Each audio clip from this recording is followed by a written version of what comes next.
Hello everyone, my name is Emmanuel Ocherimensa and I welcome you to this special course for Church Media Team Setup. Church Media Team Setup. You know, many times there are workshops, seminars and all that training for church media setup, and when you attend these trainings or when you watch these online courses, they mostly talk about the technical side of church media. They talk about the type of cameras you need, the cables, the streaming gadgets, the mini ATEM and all those gadgets, and then streaming apps. They really talk about the technical side. But in this training or in this course, we are going to look at the church media team itself, the church media team that works with this equipment. You know, beyond the technical equipment and softwares, there is a team. And in this course, we are going to focus on putting up a vibrant, efficient, and spiritually grounded church media team. Stay with me throughout the course. This course is for you if you are starting up from scratch to set up a media team in a church. Perhaps you are a pastor or a leader in a church, you want to set up a media team. This course is for you. Or perhaps you have a media team in place already. You really need to strengthen the existing media team. This course is also for you. So stay with me throughout the course. So in this session, we are going to look at why your church needs a media team, the importance of a church media team to your church. And we are also going to look at the composition of the church media team. When we say church media team, who are the typical people who come together to make the church media team? When you know the composition or what your team is made up of, then you will know how best to manage and get the best out of the team. And we are also going to look at the ethical practices of the church media team, how the church media team is supposed to work, and the ethics of the profession as a church media team member or as a church media team. Apart from that, we are also going to look at the character and appearance of church media team in the church. The character and appearance the church media team should put up in the church. And in this same session, we will also look at the skills required by the team members. We will look at the skills required by a church media team to run efficiently and proficiently. Don't go away, because we are also going to study the church media team dynamics. How the church media team functions within the church. And finally, we are going to look at church media team and compensation. The compensation for the church media team. Are they supposed to be paid, or that is the reason why you need to stay with me to the end of this training or this media course. If at this point you have still not subscribed to this channel, please do so. You may like the video, and also as the course or the training goes on, when you have any question, you may type it in the comment section. Stay with me here on this program till the end, and you are going to be a blessing.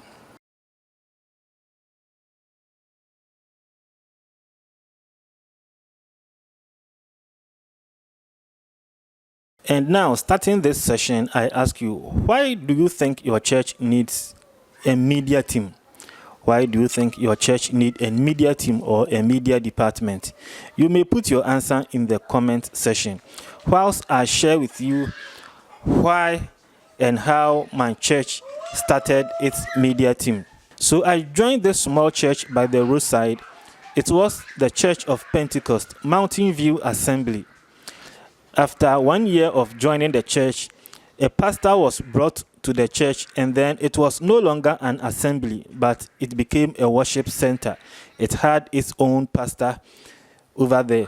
And so the first pastor came in the person of Pastor Isaac Aisikumi, and the membership was not more than 200 by that time, I should say so. And I sat down and listened to the sermons, the preachings, and the teachings of this pastor, and I looked at the congregation that met on Sundays and other days to listen to these sermons. I said, no, these sermons need to go beyond the four corners of this chapel.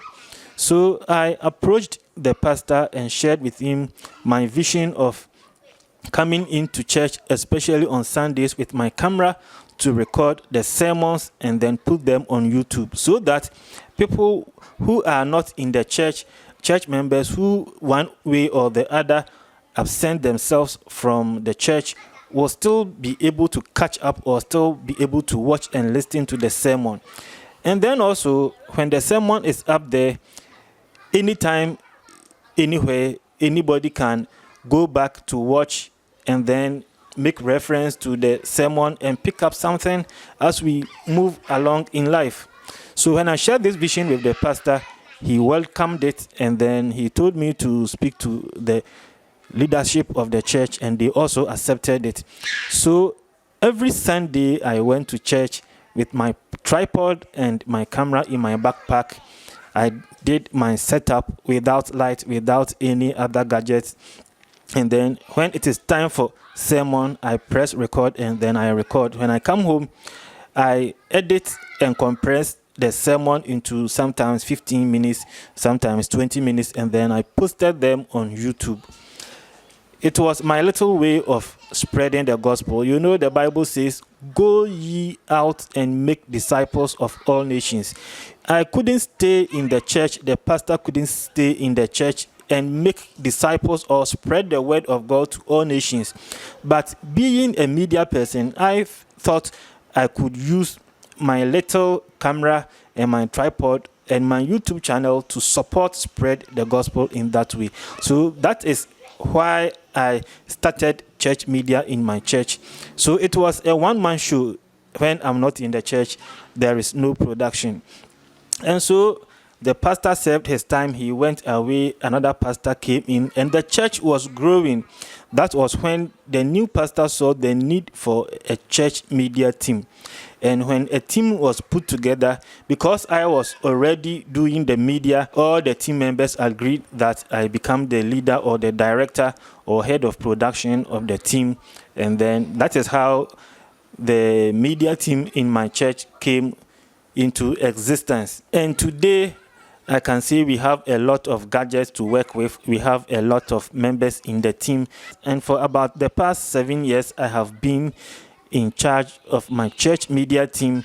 And so whatever I share with you in this course are things I learned from the textbooks, and also the experience and knowledge I gathered in practicality as head of production in my church media department.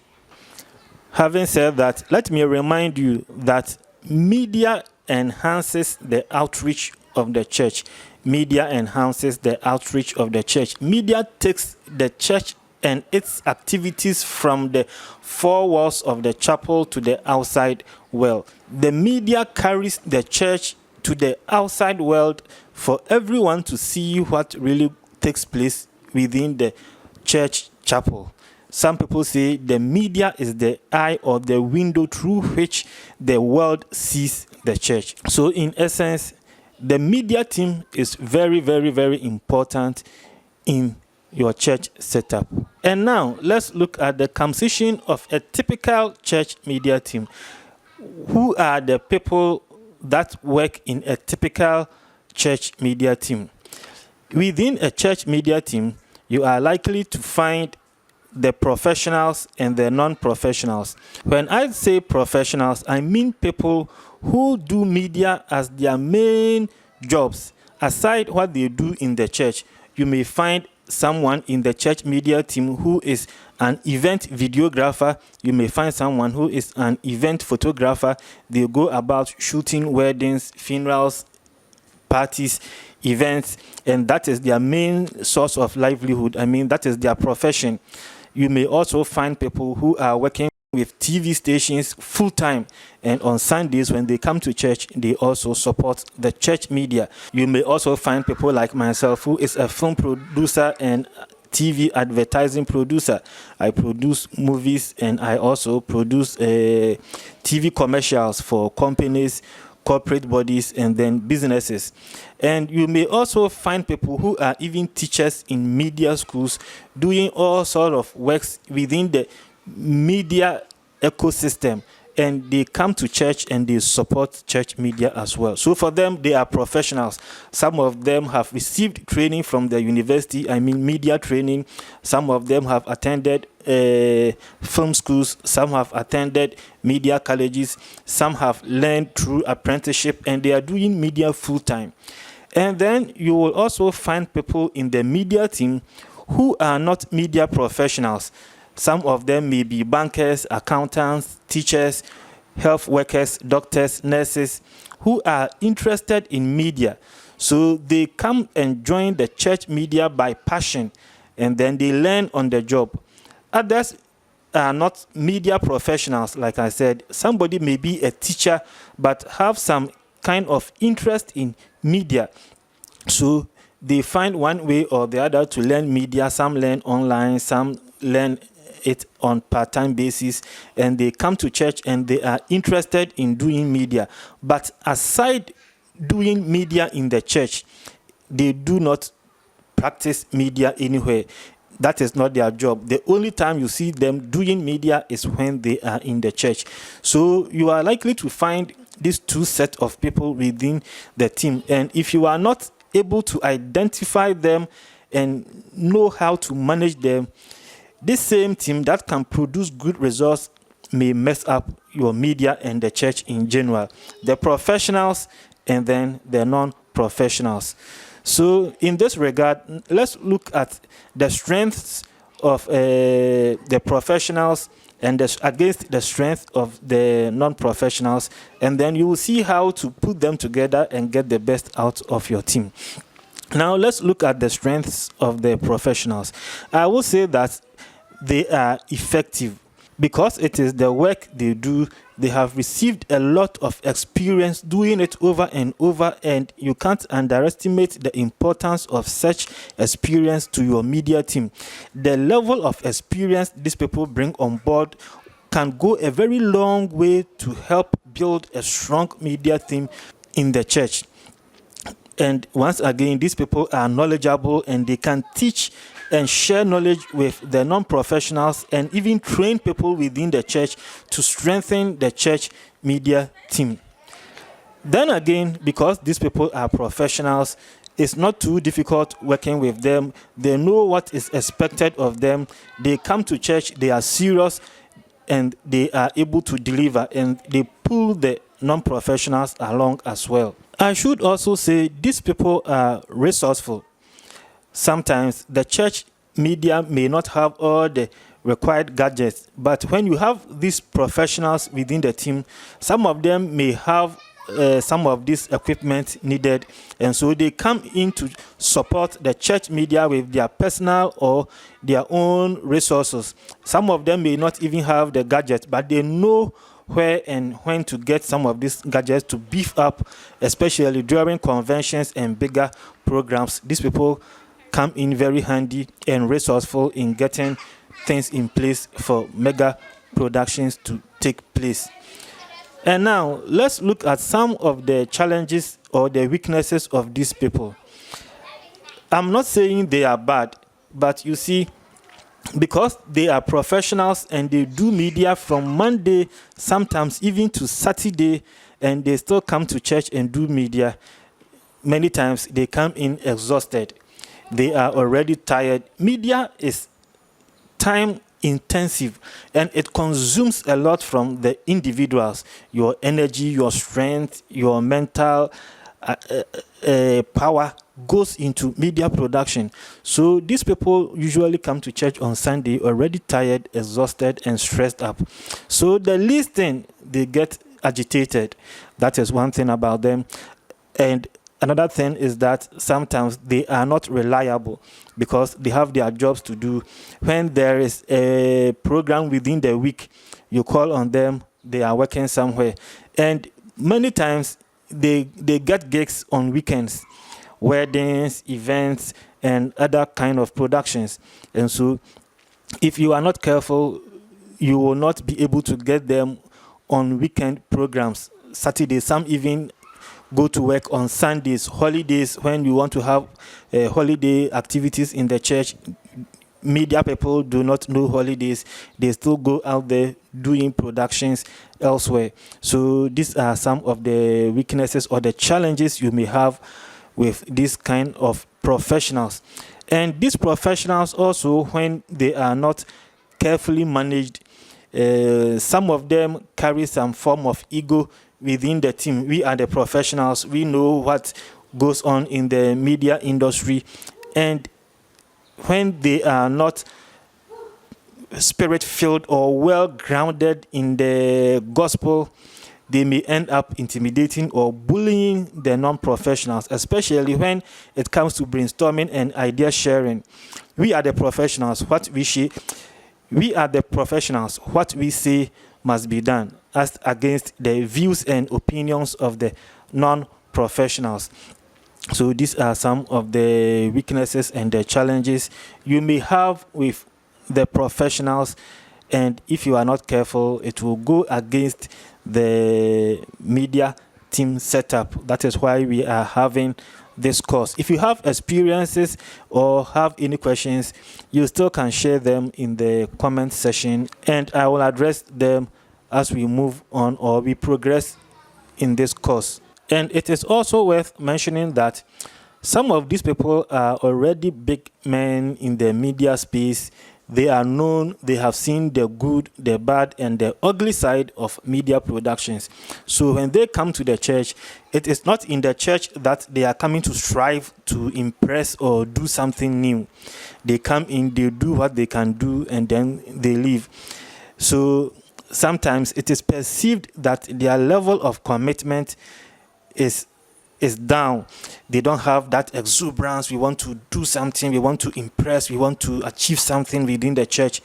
Whatever they need to achieve has been achieved in their workplaces. They've seen the glories, they've seen the shame, they've seen the stress, they've seen the good times. So it is mostly likely that there's nothing left to be done aside the normal things we have to be doing in the church. And this can also be a challenge in their output within the church media team setup. And now let's go to the non-professionals and look at some of their strengths. Because these people do not do media as full-time, they usually come to church rejuvenated with some kind of exuberance to do something within the church. You see, they do the media in the church as a form of stress relief. For example, somebody who is a medical doctor, from Monday to maybe Saturday, sitting in the consulting room, stressed, tired, when they come to church and they stand before when they come to church and they stand behind the camera and they are operating the camera, it is taking the stress out of their job.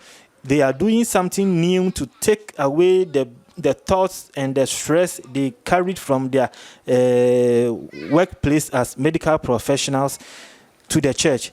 So they come to do the church media to release their stress. To them, it is a form of hobby, something they do for pleasure, something they do out of passion.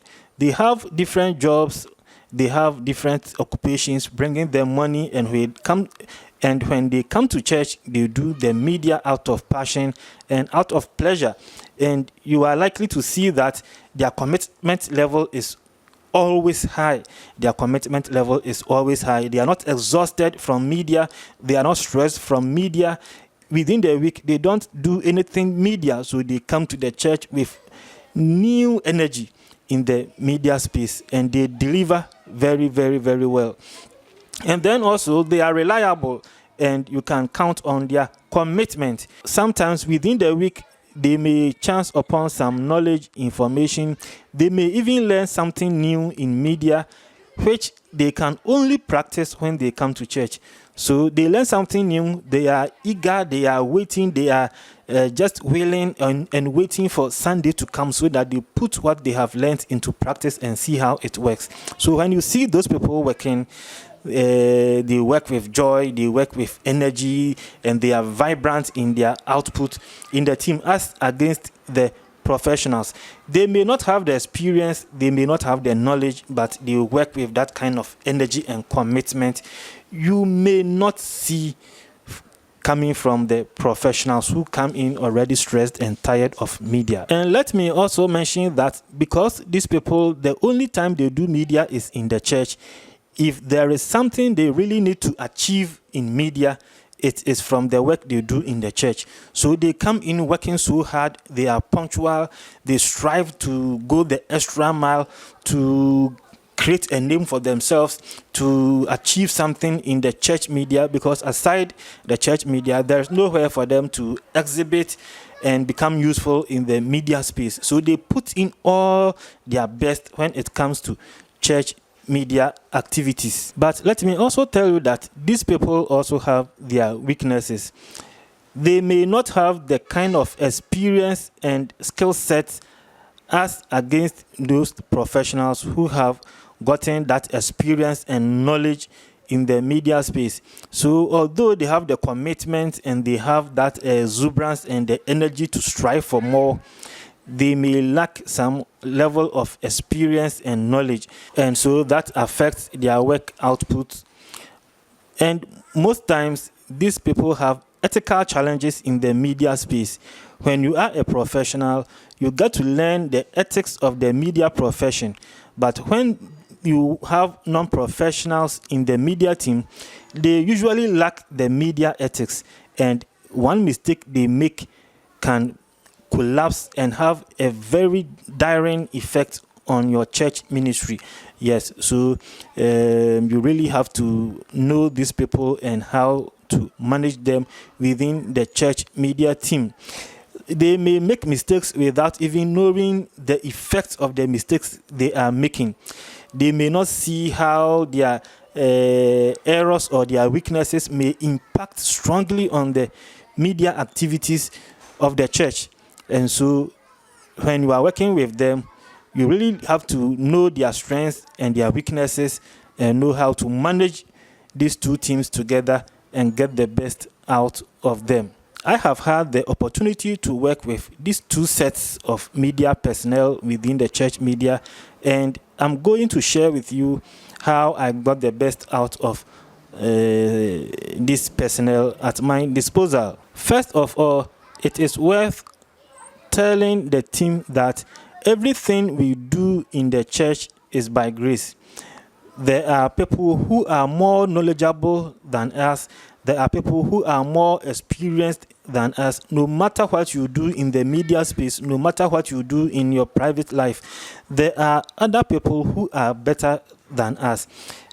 But in this present and in this moment, we are the ones the Lord has chosen to work in his vineyard. So it is an honor, it is a privilege to serve. And so we really need to serve in humility. When this doctrine sinks deep into the church media personnel, they will not come to puff themselves up as we are the professionals. I am a film producer. I am a media college tutor. I am a TV personality. I am an actor. I am a film director. I am this. I am that. Will not come into the church. Everybody will work in humility, helping each other, supporting each other, learning from each other. Iron sharpens iron. So no matter how strong you are as an iron, you also need other irons to sharpen ourselves. And then you get a strong, well-coordinated media team within the church. We also encourage the professionals to appreciate the non-professionals and where they are coming from, their weaknesses in terms of knowledge and experience, and support them. So you see that in the team, the non-professionals get to work more on the job. They observe. Sometimes we intentionally teach them some of the things we have learned in school and on the field, like I'm doing right now. We sit them down, we share knowledge, we share experience, and then we build each other. Sometimes we also learn whilst teaching. We learn while teaching. And so as we sharpen the non-professionals, we also end up sharpening ourselves and we grow together. Sometimes also it is good we do not come into the church media to intimidate the non-professionals with our works or our profession. Myself, I've been in the media team with people who never even knew I was a film director. I've been in the team with people who have not even seen some of my works before. They may likely see my works on TV, but I don't go telling them I am the one behind this work. I am the one behind this work. Sometimes, some way, somehow, they manage to see some of my productions or hear I am the one behind some of these jobs, and they come to me like, wow. Recently, one of the gentlemen in my church media team went online. I don't even know where he got those pictures, pulled out some of my pictures way back. Some are about 14 years ago when I was on set for a film production. He put out other pictures when I was directing, and he was like, I never knew you were a proper director. They call me director in the church media, and he said he never knew I was a proper director. So jokingly, I asked him, so you thought I was an improper director, right? Yeah. So I do not go into the church media telling people what I do, lest they get intimidated, and when you say something, they feel reluctant or shy or fear to challenge my decisions, or also come in with diverse opinions. When they know you are at that level and you say, let's go this way, and they have other opinions, they just keep quiet and watch you because they think you are an overlord or something. But when you go in and present yourself as one of them, as humble, a beginner, learning with them, they get themselves involved in most of the things you do. They don't get intimidated. They don't get frightened. Sometimes they even argue with you, but your experience and your professionalism will set you aside. So you don't go about telling them who you are, but your conduct within the team will set you on that level where you earn their respect, and they hold you in high esteem as a leader who solves their problems technically and otherwise. So that is one way you can manage and handle these two sets of media personnel. And then also, when you are a pastor or even a media team member, you give respect to any other person in the team, regardless of their skill set, their background in media, or where they work. You really don't need to know who the person is in the media space. You don't need to know their credentials. You need not to know their portfolios before you accord them with that level of respect they need. Treat everyone with respect. Honor everyone within the team. Respect each other's opinions and share yours boldly as well. When you work like that, you end up building a solid media team in which anybody can operate freely and effectively. Open up your media team to welcome all sorts of people, the professionals and then the non-professionals, because you will need all of them in the team. You only have to make sure that iron sharpens iron. The professionals sharpen the non-professionals sharpen the professionals. In moments or days when the professionals are busy pursuing their gigs on weekends, on Sundays, the non-professional media people comes to church and take their places and operate effectively, all to the glory of God. Let's not forget, whatever we do within the church media team is not for our own glory, it's not for show off, it's to glorify the Lord and also to put out there the gospel. As I mentioned earlier, the media space is a mission field, and so when you find yourself working in a church media, you are a missionary. Whether you are handling camera, you are doing editing, you are taking pictures, you are editing videos, you are a motion graphic designer in the church, you are a streaming technician, you are a missionary spreading the gospel by way of your activities within the church media. And so everything we do must be to the glory of God and to the expansion of the kingdom of God. And so we move on to the next session where we look at the skills or the kind of personnel you are likely to have in your team, the people you are likely to have in your team, and the skills required of them. One, you are going to have a production team. And when I say a production team, that is going to be made up of the cameramen who capture videos. You are going to have the sound engineers who record and capture sound. You are going to have the editors who edit videos, the motion graphic designers, the photographers, the photo editors. You are also going to have the graphic designers. You are going to have the sound recorders, the sound mixers, and all those people in your production team. Don't also forget the light people, the people who control the lighting during productions. This production team works within church services. When church is ongoing, they produce. Sometimes too, they work outside church services. For example, when they have to produce church announcements, when they have to produce some form of documentaries for the church, when they have to produce short films, when they have to produce skits and others which do not happen within the church auditorium but outside the church. So the church production team functions in the church and outside the church as well. And once again, they are made up of the cameramen, the photographers, the video editors, the sound engineers, the sound recordists, and then the sound mixers, the lighting persons, the graphic designers, and the motion graphic designers as well. These people will make up your production team. And you also need the social media managers, the people who will be posting content on your social media. So the production team come out with the content and they hand them over to the social media managers, and they will know when to post which content on your social media handles, be it Instagram, Facebook, YouTube, Threads, whichever platform, TikTok. These are managed by the social media managers. They find captions to accompany the content the production team produces.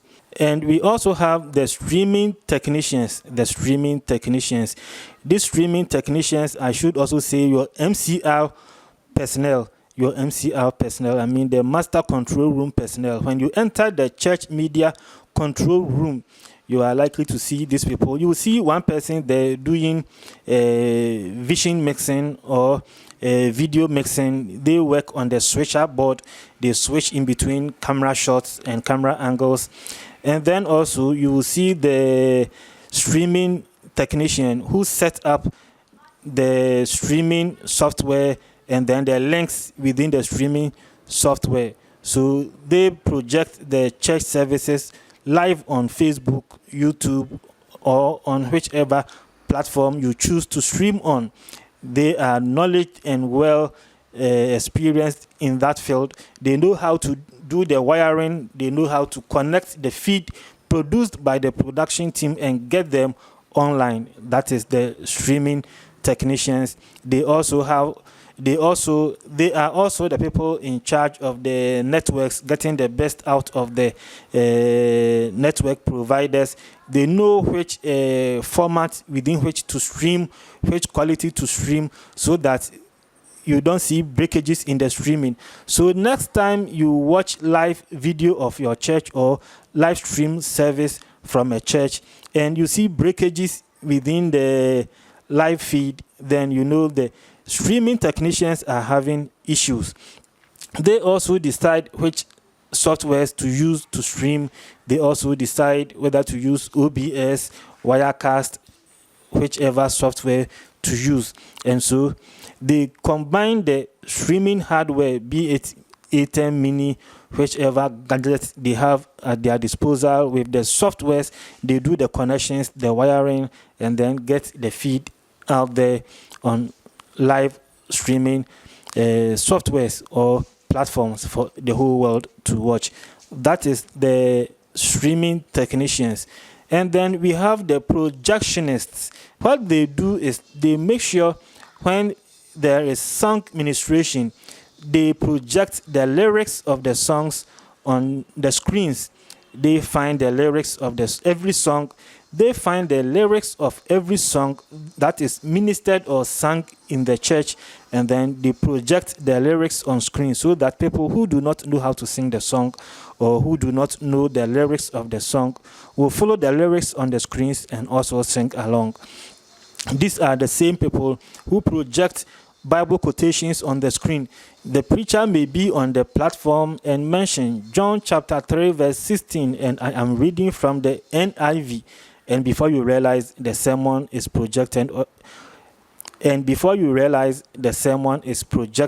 the screen. That is the work of the projectionists.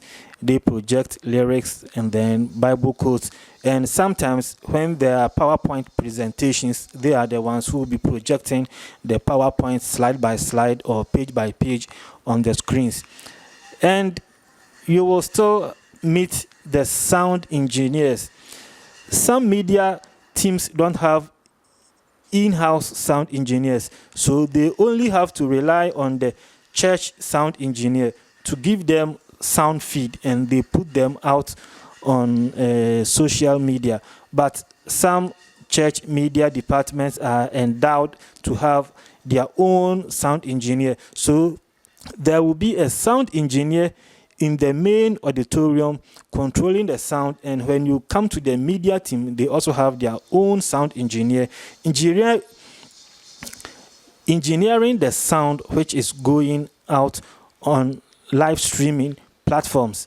So you may have a sound engineer within the church media team. And we also have sound recordists. When you are doing production outside the church auditorium, you may need someone to operate boom mic to record sound. You may need someone to control or to operate lapel mics to record sound, and that is where you also need the sound recorder. But when you are starting from the scratch, one person can perform several roles or several duties based on their knowledge and experience. But then it is best that each person focus on what they are doing and do it right within the team.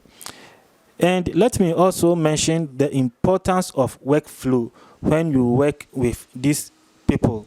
For example, within the production team, the camera guys will capture the videos on camera and then hand over the footages to the editors. The editors will work on editing, and then the editors will forward the footages to the motion graphic designers to add graphics to the videos they have edited. The sound engineers may also have to work on the sound of the videos. So it is not a one-man show. It works from one department to the other to get the whole complete content. So when you are in charge of a church media team, or when you find yourself in a church media team, you also have to learn how to work within a team.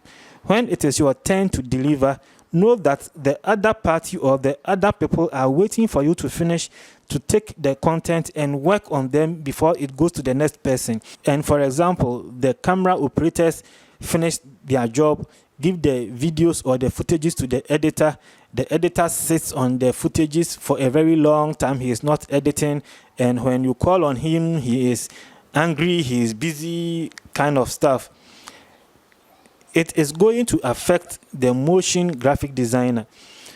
By the time the editor gives him the video to work on, there may not be enough time for him to work on, and so it will affect him. And this is not so good for a teamwork.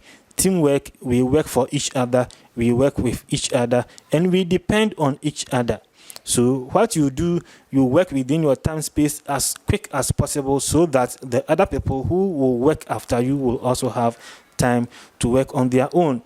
And having said that, I will also say, let's respect everybody within the workflow.